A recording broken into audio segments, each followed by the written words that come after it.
দেখা যাচ্ছে একটি হচ্ছে যে ডক্টর ইউনূসকে 5 বছর ক্ষমতায় চাওয়া, দ্বিতীয়টি হচ্ছে বিএনপির যেসব নেতা জাতীয় নির্বাচনের দাবিতে সোচ্চার, তাদের ব্যঙ্গ করে ক্যাম্পেইন। এই দুটি ক্যাম্পেইন নিয়ে আপনার অবস্থান কি, আপনাদের অবস্থান কি? কোন চাওয়াটা বা কোন দাবির পক্ষে আপনারা, অর্থাৎ ডক্টর ইউনূসকে আরো কয়েক বছর, মানে আওয়ামী লীগের যে টেনিওরটা থাকার কথা ছিল, জনপ্রিয়ভাবে এটি বলা হচ্ছে 2024 সালের জানুয়ারি মাসে আওয়ামী লীগ এই মেয়াদে ক্ষমতায় বসছিল, 2028-এর শেষে তাদের ক্ষমতার মেয়াদ শেষ হওয়ার কথা, সেই পর্যন্ত ডক্টর ইউনূসের থাকাই উচিত। আপনি কোনটিকে যুক্তিযুক্ত মনে করছেন, জনাব জোনেস স্যার? ধন্যবাদ। দেখুন, মানে চাওয়ার ক্ষেত্রে তো এটা একটা সকলের স্বাধীনতা আছে, যে কোনো বিষয়ে যে কেউ চাইতে পারেন।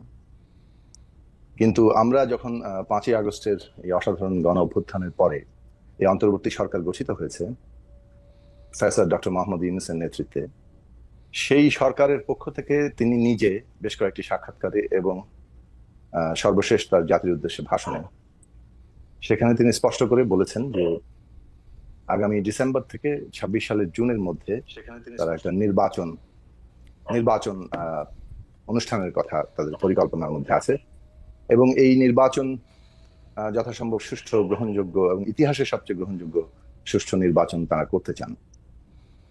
এবং সরকারের দিক থেকে গণ অভ্যুত্থানের যে আকাঙ্ক্ষা, যে একটা বাংলাদেশের একটা ফ্যাসিস্ট রাজনৈতিক বন্দোবস্ত যেটা প্রতিষ্ঠা করা হয়েছিল, তার বদল ঘটিয়ে একটা গণতান্ত্রিক রাজনৈতিক বন্দোবস্ত প্রতিষ্ঠা করার যে আকাঙ্ক্ষা, সেইটা বাস্তবায়ন করার জন্য তার সরকারের পক্ষ থেকে অনেকগুলো উদ্যোগ নেওয়া হয়েছে, কমিশন গঠন করা হয়েছে, তারা ইতিমধ্যে রিপোর্ট দিয়েছেন, এবং একটা ঐক্যমত্য কমিশনের মধ্যে দিয়ে সেই সব প্রস্তাবগুলোর মধ্যে কোথায় ঐক্যমত্য, কোথায় আংশিক ঐক্যমত্য, কোথায় দ্বিমত আছে, সেগুলো শনাক্ত করার বিষয়টা ইতিমধ্যে চলমান। এবং এই সংস্কার প্রক্রিয়াটিকে মানে একটা চূড়ান্ত জায়গায় নেওয়ার জন্যে জনগণের সম্পৃক্ততার মাধ্যম হিসেবে নির্বাচন, সেটাও প্রয়োজন হবে, এবং এটা পরস্পর সম্পর্কিত প্রক্রিয়া হিসেবে তারা এগোচ্ছেন। আমরা আমাদের দিক থেকে আমাদের প্রস্তাব আকারে বলেছি যে সংস্কারের ক্ষেত্রে সবারই কম বেশি ঐক্যমত্য আছে, কিন্তু সংস্কার কি কি বিষয়ে হবে সেসব বিষয়ে হয়তো সব বিষয়ে সবাই একমত নন। যেসব বিষয়ে একমত হবে, যেহেতু এই আন্দোলনটি ছিল একটা মানে ফ্যাসিবাদ বিরোধী সকল রাজনৈতিক দল, শ্রেণী পেশার সংগঠন, ব্যক্তিবর্গ এবং বিশেষভাবে শিক্ষার্থীরা, ছাত্র নেতৃত্ব, ছাত্রদের অংশগ্রহণ, ছাত্র শ্রমিক জনতার আত্মত্যাগ, তো এই বিরাট অভ্যুত্থানের মধ্যে দিয়ে আমাদের এই যে কালেকটিভিটি, একটা সামষ্টিকতা, সেটারই একটা প্রকাশ ঘটেছে সরকার গঠনেও, সবাই মিলে সমর্থন করেছি। সেই দিক থেকে এই সংস্কার প্রক্রিয়ার কাজটিও পদ্ধতিগতভাবে একটা ঐক্যমত্যের ভিত্তিতে এগোনো দরকার। অর্থাৎ যেসব প্রশ্নগুলোতে ঐক্যমত্য তৈরি হবে সেটা তো একটা হয়ে গেল, আর যেসব বিষয়ে আংশিক ঐক্যমত্য আছে সেগুলো আরো অধিকতর আলোচনা, এমনকি যেগুলোতে দ্বিমত আছে সেগুলো নিয়ে আলাপ আলোচনা চলবে। ইতিমধ্যে ঐক্যমত্য কমিশন আলোচনা করছেন, এবং সেই সব মধ্যে থেকে আরো কিছু বিষয় হয়তো ঐক্যমত্য তৈরি হওয়া সম্ভব। যেসব বিষয়ে ঐক্যমত্য তৈরি হবে সেগুলো জাতীয় সনদ আকারে আমাদের তৈরি করা দরকার। এবং এই জাতীয় সনদের মধ্যে দুটো অংশ আছে, একটা হচ্ছে সংবিধান প্রশ্ন, যেটা আমাদের দিক থেকে প্রস্তাবনা, যেটা একটা নির্বাচিত সংসদ, এটাকে আসলে এই পরিবর্তনটা করা দরকার। এর বাইরে অনেকগুলো সংস্কারের প্রশ্ন আছে, জনপ্রশাসন, আইন শৃঙ্খলা বাহিনী, বিচার বিভাগ এবং ইত্যাদি। সেই সব সংস্কারগুলো অনেকগুলোই নির্বাহী আদেশেও সম্ভব, যেগুলো পরবর্তীতে সংসদ র্যাটিফাই করবে। কাজে এই বিষয়ে একটা ঐক্যমত্য তৈরি করা দরকার, যে নির্বাচনকে সুষ্ঠু করার জন্য কি কি বিষয়গুলো এখন সংস্কার আকারে সম্পন্ন করতে হবে নির্বাহী আদেশে।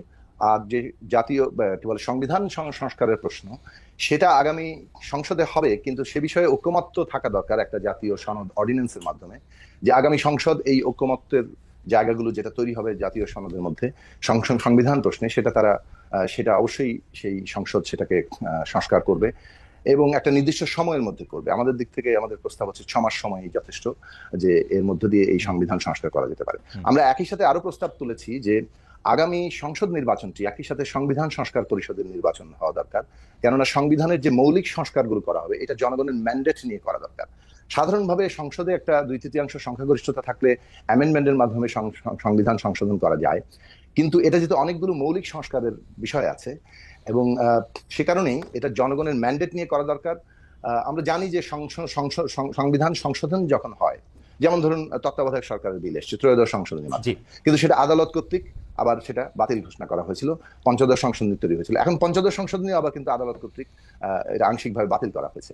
কাজে সংবিধান সংশোধনের প্রশ্নটি আদালতের যেহেতু অভিভাবকত্ব থাকে, তারা সংবিধানের সাথে সাযুজ্যপূর্ণ হলো কিনা সে বিষয়টি দেখেন।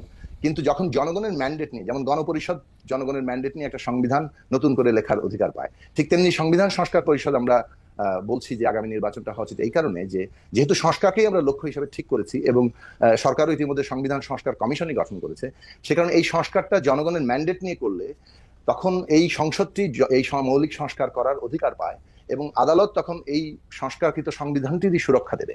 কাজে সেই দিক থেকে এর টেকসই হওয়ার জায়গাটা এইভাবে জনগণের সম্মতির ভিত্তিতে করার মধ্য দিয়ে তৈরি হতে পারে। এই যে সংস্কারের নির্বাচনের মধ্যে টেকসই হওয়া, এর মধ্যে দিয়ে নতুন রাজনৈতিক বন্দোবস্ত তৈরি হতে পারে বলে আমরা মনে করি। সাকিব ভাই, মানে ঘটনা হইল যে তাহলে কি আপনারা মনে করতেছেন যে ডক্টর মোহাম্মদ ইউনূসের এই সময়টা থাকা দরকার না দরকার না? মানে আপনি সংবিধান সংস্কারের কথা বললেন, ঐক্যমতের কথা বললেন, গণপরিষদ নির্বাচনের কথা বললেন, আপনি বললেন যে 6 মাসের মধ্যে এই সংস্কারটা হওয়া সম্ভব। এই 6 মাসের মধ্যে কি এই সংস্কারটা হবে পার্লামেন্টের মধ্যে, মানে নতুন নির্বাচিত সরকার এসে করবে, নাকি ডক্টর ইউনূসই করবে? এটা যতদিন লাগলো, এবং এই সংস্কার এবং ঐক্যমত্য আমি যা দেখি আর কি, এইটা অনেক দিনের মধ্যে আসলে সম্ভব না, মানে 6 মাসের মধ্যে আসলে সম্ভব না। 6 মাসের মধ্যে সম্ভব না, কারণ আপনি দেখেছেন যে প্রধান বিরোধী দল বলবো কিনা, মানে প্রধান যে রাজনৈতিক দল এখন আছে বিএনপি, তারা অনেকগুলি সংস্কারের ব্যাপারে আসলে একমত না এবং অনেকগুলি বিষয়ে তাদের ভিন্ন মত আছে, আবার তারা সংস্কারের বিপক্ষেও না। তো সেই ক্ষেত্রে কি একটি নির্বাচিত দল এসে এই সংস্কারগুলি করবে, নাকি ডক্টর মোহাম্মদ ইউনূস যেভাবে রাষ্ট্র চালাচ্ছেন সেভাবে তিনি রাষ্ট্র চালিয়ে যাবেন, এর মধ্যে থেকে তিনি সংস্কার করবেন, নির্বাচনের জন্য দেশ এবং দল রেডি হবে, তারপর করবে? আপনি কোনটি আকাঙ্ক্ষা করছেন? না দেখুন, এখানে আমি শুরুতেই বলেছি যে যেসব বিষয়ে ঐক্যমত্য তৈরি হবে, অর্থাৎ বিএনপির কথা তুললেন আপনি, ফলে বিএনপি সহ সকল রাজনৈতিক দল, শ্রেণী পেশা, স্টেক হোল্ডাররা, তারা যেসব প্রশ্নে ঐক্যমত্য হবে সেটাই তো জাতীয় সনদ হচ্ছে। কাজেই সেই জাতীয় সনদ বাস্তবায়ন করার প্রশ্ন আছে। যেসব বিষয়ে দ্বিমত আছে সেগুলো তো জনগণের কাছে যেতে হবে। রাজনৈতিক দলগুলো তাদের নিজ নিজ প্রস্তাবের জায়গা থেকে তুলবেন। ধরুন যে কোনো একটি সংস্কার প্রস্তাব, এ বিষয়ে কোনো দ্বিমত আছে, ঐক্যমত্য হয়নি, সেটা যদি আমাদের দলের প্রস্তাব হয়, তাহলে আমরা আমাদের সেই দলীয় প্রস্তাব নিয়ে জনগণের কাছে যাব। জনগণ যদি আমাকে ভোট দেয়, আমাদের ভোট দেয়, তাহলে আমরা সংখ্যাগরিষ্ঠতা পাই, তাহলে আমরা সেটা সম্পন্ন করবো, অথবা যারা পাবেন তারা করবেন। কাজে এটা তো একটা পদ্ধতিগত জায়গা লাগবে। সেই পদ্ধতিগত জায়গাটা গণতান্ত্রিক পথে এইভাবেই আছে। আরেকটা পদ্ধতি আছে একটা বৈপ্লবিক প্রক্রিয়ার মধ্য দিয়ে, বিপ্লবের মধ্য দিয়ে। তো সাকিব ভাই, যা দেখা যেতেছে এখন যা দেখা যাচ্ছে, কারণ মানুষ তো মানুষের মতামত জানিয়ে দিয়েছে, যে বা দলগুলি মতামত জানিয়ে দিয়েছে, এখনকার অবস্থায় ইলেকশন ডিসেম্বর বা জুনের মধ্যে, নাকি পরে হোক, ইউনূস সাহেব আরো বেশ কিছুদিন ক্ষমতা থাকুক, কোনটা আপনি চাচ্ছেন? না, আমরা যেটা দেখছি যে এখন পর্যন্ত অন্তর্বর্তী সরকার ডিসেম্বর থেকে জুনের মধ্যেই নির্বাচন করার ব্যাপারে তাদের ঘোষণায় অটল আছেন। এখন কে কি চাচ্ছে সেটা তো চাওয়ার ব্যাপার, সেটা তো সেই চাওয়ার পরিপ্রেক্ষিতে কোনো বদল আসলে তখন আমরা মতামত দেবো। কিন্তু প্রশ্নটা হচ্ছে যে সংস্কার প্রক্রিয়া কি এর মধ্যে করা সম্ভব? আমরা মনে করি যে সম্ভব, এইভাবে যে আগেই বলছি যে 3 মাস সময় নিয়েছেন ঐকমত্য কমিশন। ইতিমধ্যে তারা আলোচনা করছেন বিভিন্ন রাজনৈতিক দলের সাথে, আরো হয়তো বসবেন, এমনকি রাজনৈতিক দলগুলো বাইল্যাটারাল ট্রাইল্যাটারাল আলোচনা করবে, এবং সেসব আলোচনা আনঅফিশিয়ালি হচ্ছে, অফিশিয়ালিও হতে হবে। সেই আলোচনাগুলোর মধ্য থেকে আমরা হয়তো একটা ওই যে কমন মিনিমাম যে ঐকমত্য হচ্ছে সেটা হবে জাতীয় সনদ। যেখানে দ্বিমত থেকে যাচ্ছে সেগুলো জনগণের কাছে যাবে। ফলে জাতীয় সনদের মধ্যেও আমি দুটো ভাগ করছি। একটা হচ্ছে যে যেটা সংবিধান প্রশ্ন, সেটার ব্যাপারে আমাদের ঐকমত্য তৈরি হবে, অঙ্গীকার তৈরি হবে, এবং আগামী 6 মাসের মধ্যে সংসদে এটা করা হবে, অর্থাৎ সংসদ নির্বাচনের পরে। কেন এটা সম্ভব? কেননা সমস্ত প্রিপারেটরি কাজগুলো কিন্তু আপনার এই বক্তব্যটা আমি পুরোপুরি বুঝতে পারছি। তার মানে আপনি বলতে চাচ্ছেন যে আপনি যেটা বলছেন যে 6 মাসের মধ্যে হবে না, মানে প্রিপারেটরি কাজগুলো কিন্তু সব সম্পন্ন করা হয়ে গেছে কমিশনের মাধ্যমে, এবং এগুলো রাজনৈতিক দলগুলোর দিক থেকেও প্রস্তাব আকারে আগেই ছিল। আপনি যদি সংসদ দিয়ে না করেন, তাহলে তো এটা আপনি নির্বাহী আদেশে করবেন, এটা তো একটা মাত্র সিগনেচার দূরে। এবং আপনি যেগুলি বলছেন, যেগুলি ব্যাপারে কারো কোনো দ্বিমত নাই, এরকম 2-4টাও আছে কারো কোনো দ্বিমত নাই, তো সেগুলিতে একটা সিগনেচার দিয়ে দিলে হলো। এটা 1 মাসও লাগার কথা না আসলে, কারণ এগুলিতে আসলে কাঠামোগত কোনো পরিবর্তন করতে হবে না। এই সাংবিধানিক পরিবর্তনে কাঠামোগত কোনো পরিবর্তন নাই। যেগুলির ব্যাপারে ঐক্যমত আছে, কাঠামোগত স্ট্রাকচারাল পরিবর্তন আনতে হবে। কারণ আমি দেখলাম যে আসলে সংসদের আইন বা বিল নিয়ে আন্ডারস্ট্যান্ডিং মানে এক একজন এক এক রকম আছে। যেমন কেউ মনে করেন যে 70 অনুচ্ছেদ কাজে লাগাতে হবে, শুধু অর্থ বিলের ক্ষেত্রে 70 অনুচ্ছেদ কাজে লাগবে না। এখন সরকারি সব বিলই যে অর্থ বিল, এইটাও তো একটা মানে বোঝার ব্যাপার আছে অনেকের, তাই না?